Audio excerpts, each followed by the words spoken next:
Good morning, dear viewers. A warm welcome to the GRTS studios. My name is Ibrahim Cham, presenting the Good Morning Gambia show today here on the Gambia radio and television services. Now, it's your program that sets your day in motion with the very best of current affairs, entertainment, and sports, and also some exciting interviews with the people who matter. Now, a quick highlight of the show today.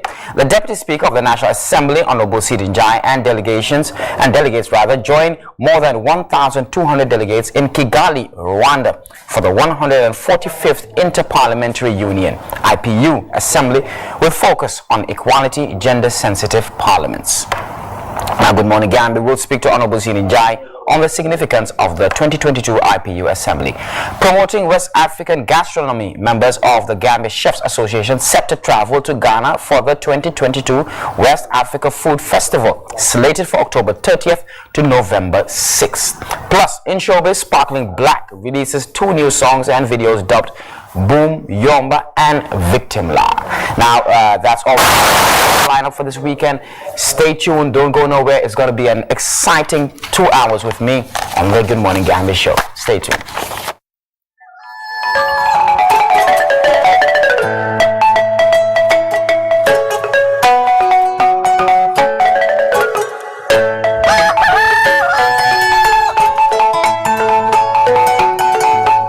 Good morning, Gambia. Another 24 hours on GRTS brings you the picture of a new day. Yeah, there you go. Well, if you're just joining in, this is the Good Morning Gambia show on the Gambia radio and television services. Now, first of all, we're going to start with breakfast. And now, what will you prepare on a day like this? A nice Saturday, relaxing Saturday where you just woke up. You know, you don't have to go to work. You don't have to go through the hustling and bustling. You want a relaxing breakfast so you can chill at home and enjoy the rest of the weekend. Let's see what we got for this weekend's Good Morning Gambia breakfast.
Good morning, Gambia. Back then looks like a nice relaxing breakfast. That's an English breakfast in my own understanding, because I saw sausage, I saw plantain, and I saw some eggs, and some baked beans. So that's a typical English breakfast. But anyway, it looks refreshing and looks really, really nice. But let's start with the show proper. And we're heading straight to parliamentary matters, because the Deputy Speaker of the National Assembly, Honorable Sidin Jai, with delegation, are in Kigali attending the 145th Inter-Parliamentary Union IPU Assembly, focused on equality and gender-sensitive parliaments. To expand on this, let's bring Honorable Sidin Jai, who is live in the line from Kigali, Rwanda. Good morning, or good afternoon, since it's in the afternoon in Kigali right now. Good afternoon, Honorable Sidin Jai, and welcome to the Good Morning Gambia show. Good afternoon, and thank you very much for having me. Okay, now, please tell us more about the Inter-Parliamentary Union. What's it all about? Thank you very much. This is you can put it, this World Parliamentary Network, which of course all parliament around the world are members, and each parliament send delegation to this assembly body, and every year they meet to discuss a wide range of issues affecting the globe, and also pass a solution to that effect for implementations by international organizations such as the United Nations, the African Union, and other sub-regional organizations. And the objective is to serve as a platform for parliamentary diplomacy. And this year is the 146th Annual General Assembly, and it's being hosted by Kigali, Rwanda. And this year's theme is gender-sensitive parliament. Okay, great. You may be aware, over the years, this topic has been mainly center of discussions by groups and individuals interested with women activities. But now it's important that the various parliamentary union secretariat decided to use it as topic of discourse and to pass strong message and resolutions in ensuring that women are given the opportunity that they needed to take part all spheres of socio-economic development. Okay. Most importantly, parliament. Okay, now talk us through the significance of the theme, gender equality and gender-sensitive parliaments as drivers of change for a more resilient and peaceful world. Yes, it is. It cannot be more important and more relevant than because gender, especially, when we talk about gender in women, more or less focus on women because they are the vulnerable. And they are a significant percentage of the world population, more than 51% of world population. And in key decision-making institutions and bodies, such as parliament, cabinet, and other important governance structures and institutions. So we thought it's important to give them the opportunity. There should be gender parity. Whatever one is doing, you should be able to have a quota system or a good number of women, not only men taking charge of every institutions in governance, from parliament to the executive, judiciary, and to other institutions of state. So for a better and more inclusive world, we need parliament or we need women also to take part, to be part of those making decisions. Not only with clap and dancing as in the case in some part of Africa. Okay, now. But also, yes. Now let's stick to the gender discussion. According to reports, the union continues to push for gender parity and youth participation, using incentives as well as sanctions to encourage inclusive parliamentary delegations. But let's bring this down to Gambian context. Now, how gender sensitive is the National Assembly in promoting equality? Yeah, it's rather unfortunate that we have not attained the desired objective of at least 30% or 40% of women participation in the Assembly of the Gambia. This is the reason why I think that we continue to advocate the inclusion of women and also the improvement from where it is level. Maybe in the next general elections, it might be difficult to have gender parity in parliament, but at least to encourage political parties and also other institutions to work together and ensure that women are given the opportunity to partake in the elections and electioneering process of the country, whereby they will be part of not only parliament, but they have a good number. But we'll have a good number of them in cabinet and in other institutions. It can only add value because women, they are very, very responsible and very committed to whatever they are doing. So it's unfortunate we have not, but nonetheless, you've seen the commitment of the government under the leadership of His Excellency President Adama, and also our own Gambia, in addition to all the laws I highlighted that are passed by Parliament, but also the efforts of the Ministry of Gender, and Social Welfare by government. It's a testimony, and the recently enacted Women Honest Work Act. So these things it's a source of inspiration. But we encourage all stakeholders in the country to take the issue of gender seriously and to see women as partners, but not as antagonists. Absolutely. Now, you held bilateral discussions with some members of parliament in other member countries. What were some of the issues discussed? Yes, I had a bilateral discussion with the Senate President of Kenya, with Emerson Jefferson King, and also the Deputy Speaker of Qatar, Dr. Ahmad Al-Hassan Al-Fulaibi, and as well as the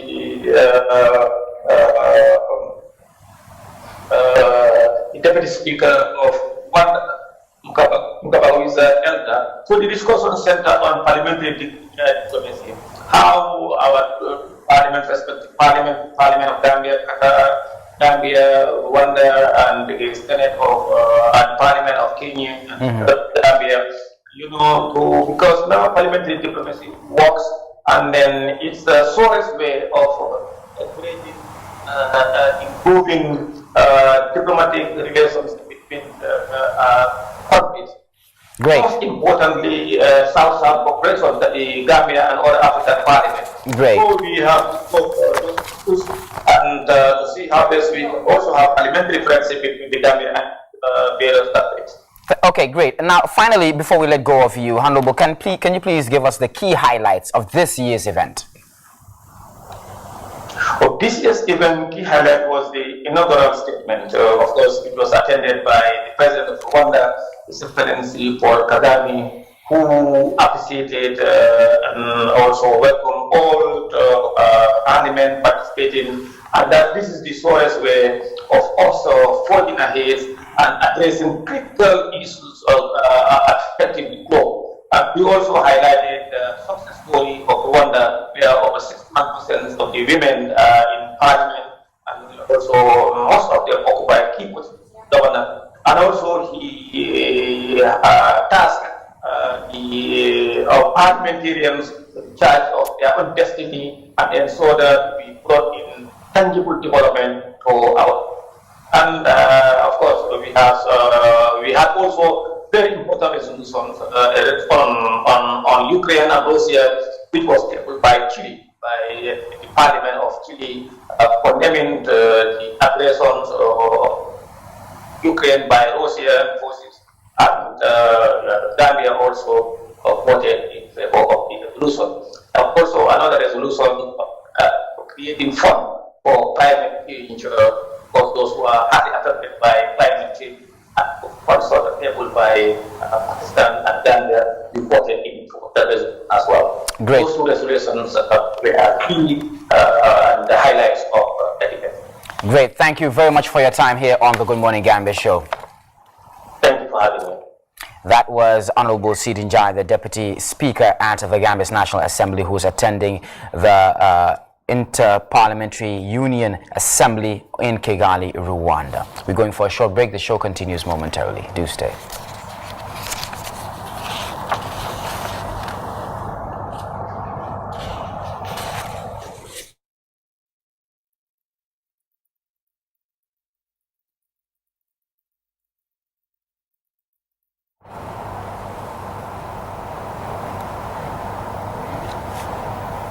Well, we have to go for a short break because we need to introduce the next guest, hopefully. But anyway, moving on, according to, sorry about that. Anyway, let's go for a short break and the show continues in just a moment.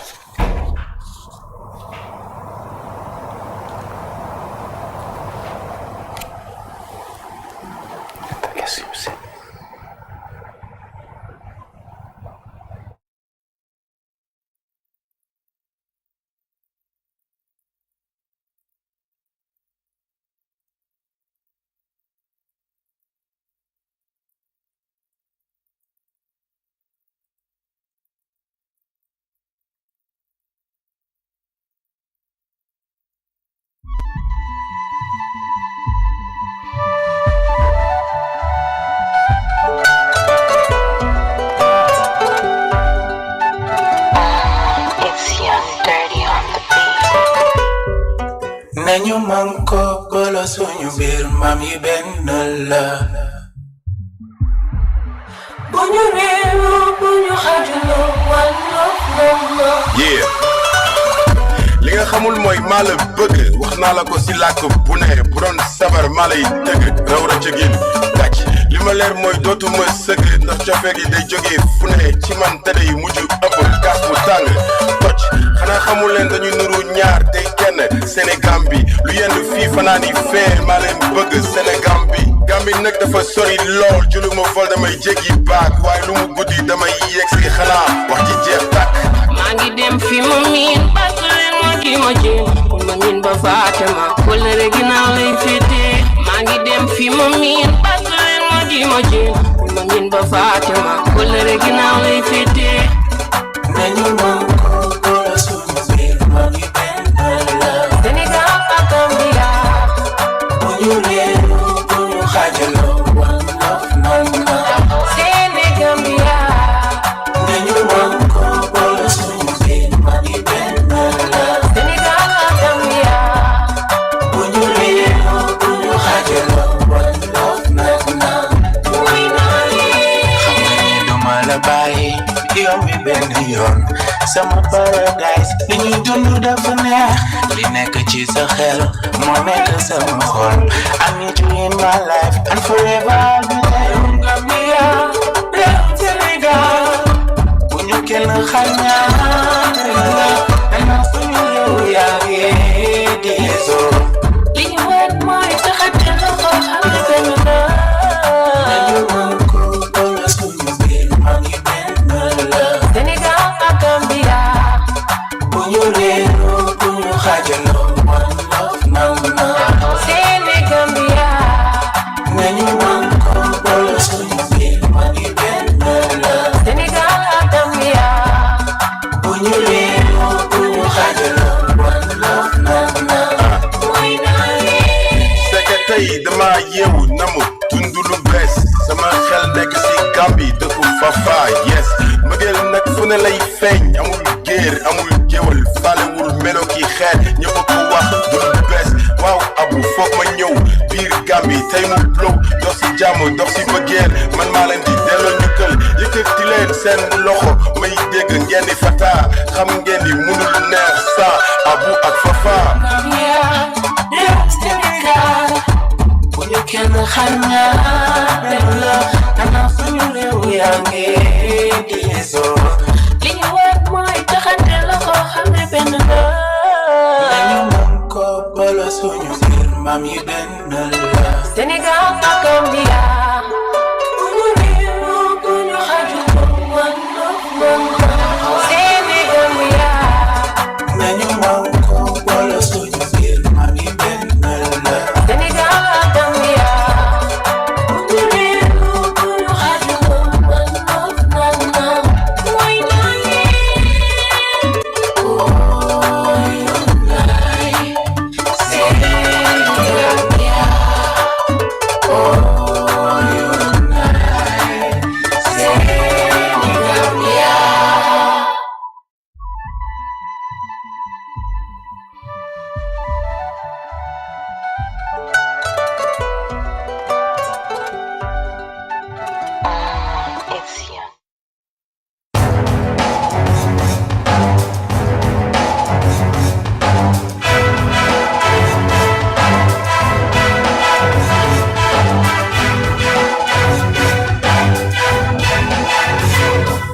Joe, now we're moving to military matters. Now, the Gambia Armed Forces recently held the passing out ceremony for the recruit intake 37, which comes after the lifting of the moratorium on recruitment by the Borough Administration. Well, a significant move joining efforts to rebrand the military into a more professional force in line with international best practices. Now, for more on that, Captain Malik Sanyang, Deputy PRO of the Gambia Armed Forces, joins us live in the studio to have a discussion about the new intake. Good morning and welcome to the Good Morning Gambia show. Good morning, Mr. Cham, and I'm happy to be here. Now, tell us about the recruitment process. What was required of the intakes? Like you said before, during your preamble, there was a moratorium. And then this moratorium came as a result of a lot of issues being raised, so to speak, from the past. So in order for us to be able to address those concerns,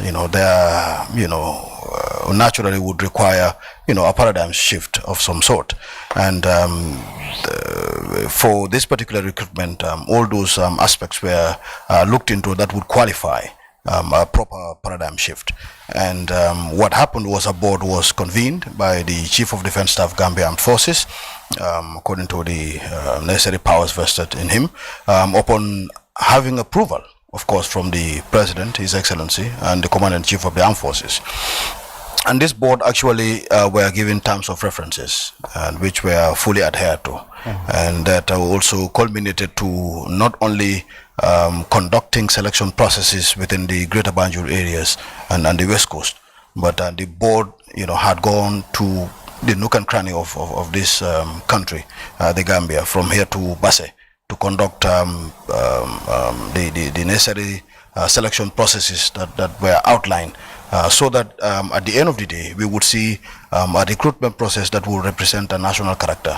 And what I mean by national character is to look at the recruits after passing out and then realize that we have Christians, we have Muslims, we have Jolas, we have Mandinkas, we have Fullers, to look at the demographic, representation of the country and also even the region as well, so that it can, appear to be a more balanced armed forces. And this was strictly looked at. And then coming to date and then looking at some of the areas also that were delved into during the recruitment process, from the typical infantryman's understanding of combat skills and so forth.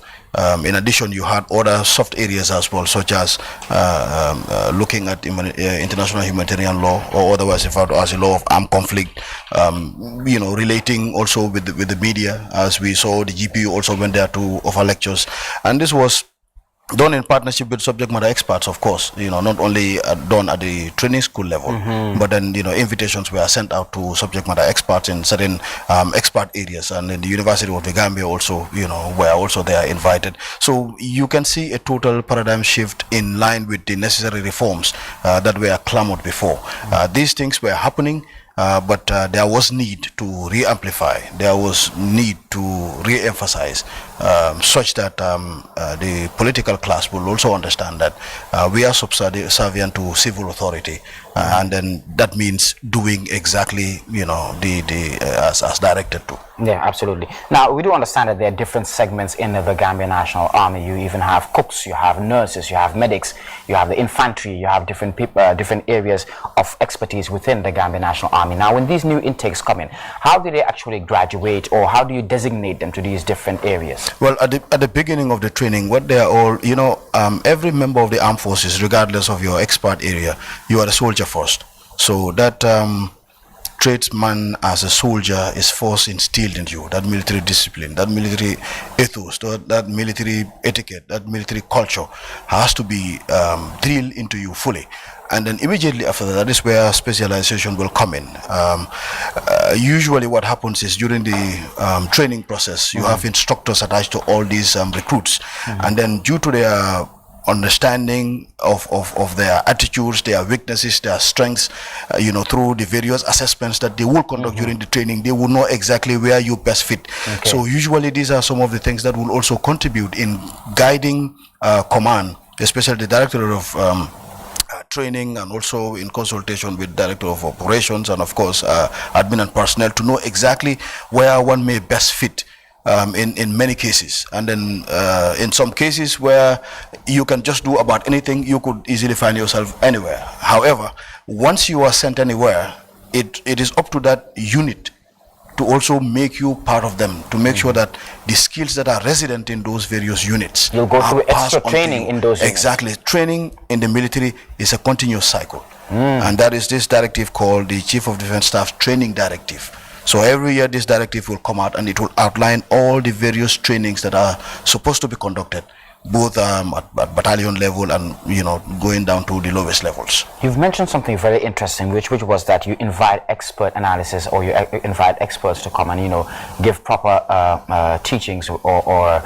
lectures to these new intakes. Now we do understand that the Gambia National Army is going through reforms, going through rebranding and stuff like that. With regards to the reforms and rebrandings, what are some of the key subject areas that you are actually looking at for these experts to come and teach these new intakes? First thing that will cross my mind will be human rights issues. Indeed, of course, human rights issues. We've all watched the TRRC and all the revelations that came out. It is important to also stress the fact that when you look at the percentage of former serving members who were involved in some of those atrocities, it's just a minute fraction of the general military population. But of course, well, it's the armed forces. So therefore, like I alluded to before, it's something that used to be taught. It's something that used to be talked about. But there is this need that was felt that, it has to be reintroduced in a different way to drill into people. It was just, at our level, but we decided that, okay, the Gambia Red Cross, Society would have to be involved as subject matter experts to, take us through some of these things. And then, of course, the University of the Gambia, subject matter experts, should also be invited in to come in. And then, yes, the GPU also should come in so that we know exactly how to relate with the media, especially when crisis is going on, and then they are also there to make the average soldier understand the role that we might find ourselves from different branches, but also we just belong to one main tree, that is the Republic of the Gambia, serving it in different forms. So once that understanding is entrenched into the understanding of the average soldier, we think that can go a long way in making a difference. Yeah, it's been quite a while since the Gambia Armed Forces had a new intake. Now you have a new intake. How will this actually complement the efforts of the Gambia National Army? Well, look at it this way. The armed forces is a force that rely heavily on, yes, expertise, brain power, yes, but also a lot of physical power, comes with the job. It comes with the territory. So after a while, as the law requires, members of the armed forces, as per the terms and conditions of service, could, after 12 years, retire, or 9 years retire, and then 3 years in the reserve. So that is something that would always continue, because people come in voluntarily, and once your time is up, you also go voluntarily. It's quite natural that death will occur. It's quite natural that the numbers will go down, the strength will go down. So owing to all these reasons, it is always necessary to make sure that that continuity, especially in terms of manpower, is there. So having these new recruits at the end of the day, you can tell the difference. Soldiers who would naturally be serving for tremendous amount of time at different locations, could at least be able to have some time, to themselves in terms of rest plan and so forth. So it is always important to inject in new blood, so to speak, into the armed forces. And this has been realized by the Gambia Armed Forces High Command, and it has, also been pushed forward to the necessary civilian authorities. And then the Commander-in-Chief gave the green light. Hence the recruitment. And apart from this, after this recruitment, very soon, probably on Tuesday or so, there will be another public announcement for a commencement of another new intake. God willing. Okay, great. Hopefully Winifred Nicol will will sign up to the, to the Gambia National Army. But we're actually seeing pictures of the graduation or the passing out, as you may call it, that actually occurred. Tell us who were the officials who attended the occasion, and what were the message they actually put across. Well, His Excellency, the Vice President of the Republic of the Gambia, was the chief guest of honor on that day, ably representing, of course, His Excellency the President and Commander-in-Chief of the Armed Forces, GMRG, Mr. Adama Barrow. And of course, the Speaker of the National Assembly was also there to grace this very important occasion. The Honorable Minister of Defense also, was in attendance. Naturally, the Chief of Defense Staff and service commanders, and also from the sister service chiefs as well. The Director General of the State Intelligence Services, the Director General of the Immigration, the Chief Fire Officer was there, the Director of the Gambia Prison Services, was also there, and the members of the diplomatic and consular corps, were there to grace the occasion. Of course, the families of the passing out recruits and friends and well-wishers of the armed forces. So the Fajara barracks on that day actually was packed full of dignitaries and well-wishers, so to speak. So that, in a sense, just goes to show, as a form of a testimony, the trust and confidence and hope that the people of the Gambia, of course, have it in their armed forces. Just one last question before we let go of you. We just interviewed Honorable Sidi Njai, who was actually in Kigali for an inter-parliamentary meeting, and part of the theme is about gender equality and gender inclusivity. Now, we would like to know about the Gambia National Army with regards to gender too. Has this new intake seen a significant amount of females there too? Yes, let me put it this way. 234 qualified to undergo the rigors of recruit training. 226 passed out this past Thursday. And out of the 226, you had 61 female. So tell me, how do you do? 61 female out of 200? 226. 236. So okay, that's so it's a fair issue when you look at it, and then looking at the kind of rigors that go with the training. Do they get to hold higher and good? Do they get to know? Do they get to man these important positions? Yes, the Adjutant General of the Gambian Forces, which is a very, very powerful and lofty position in the armed forces. It's being headed by a female general, Brigadier General DK Sani. The gender office is manned by Lieutenant Colonels. The Deputy Inspector General of the Armed Forces is a female, a Lieutenant Colonel. I can go on and on and on as regards to women holding key positions in the armed forces.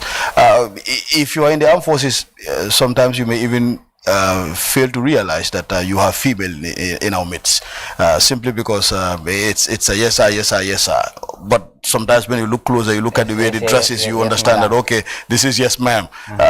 So we crisscross, and then the women are actually playing their quota. And these are deserving positions. These are women who actually fought for these positions and got it deservingly. Absolutely. Currently speaking, we would have a young female captain that would be departing the source of this country during this weekend, going to Switzerland, and she would be opportune to do her JD and masters as well. Wow. So it doesn't matter whether you're male or female. At the end of the day, it's about your output. What can you give at the end of the day? And that is what that is all that command wants to know. Yeah. You deserve it, you get it. Yeah, the key factor of the whole intake of the Gambia National Army is the courses that were actually presented, that were actually taught to these people.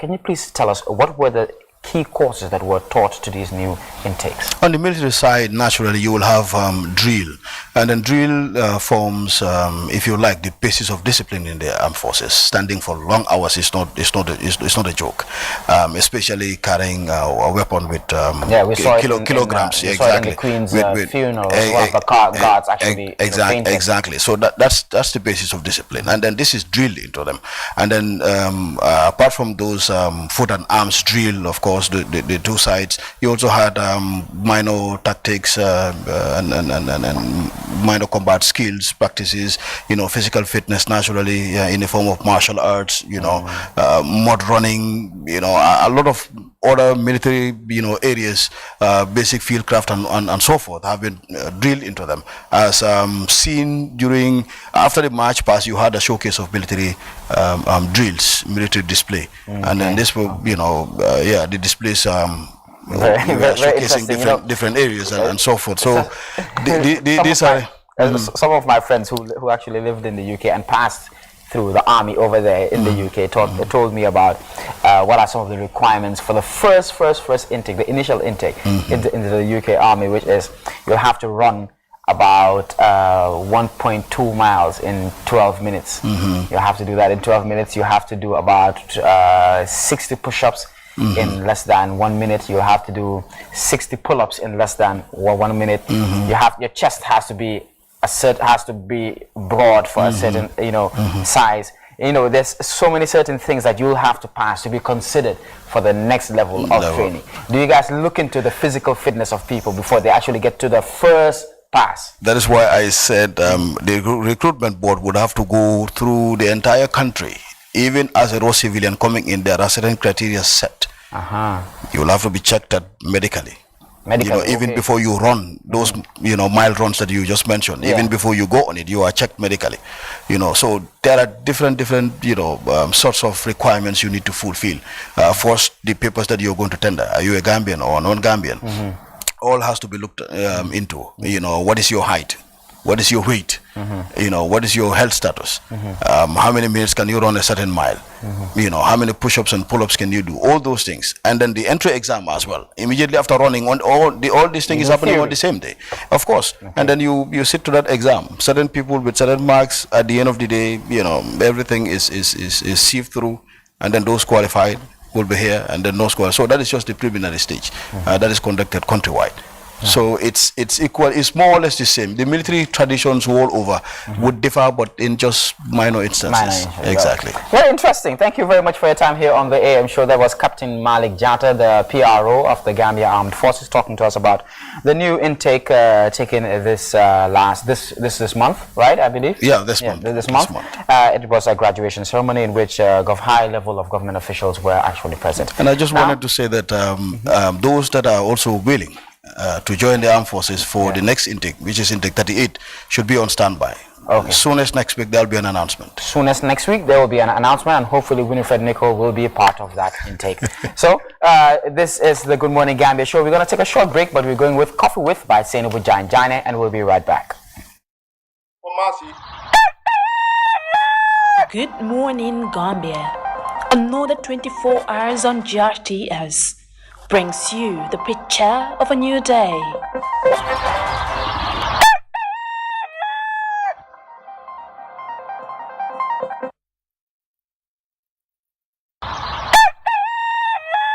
Good morning, Gambia.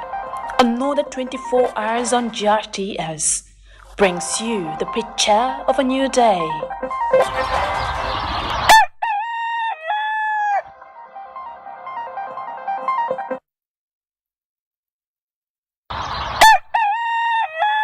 Good morning, Gambia.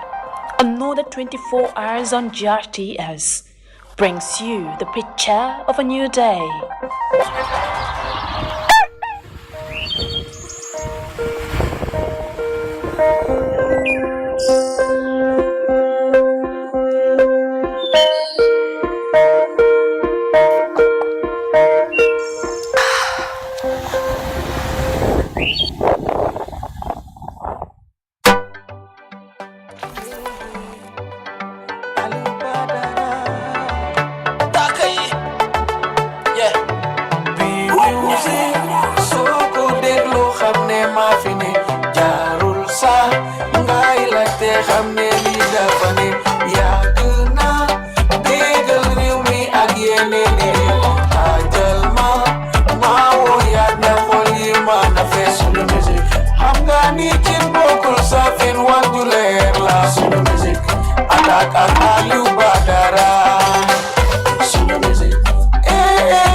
Music bu neex mooy dee si xol attaque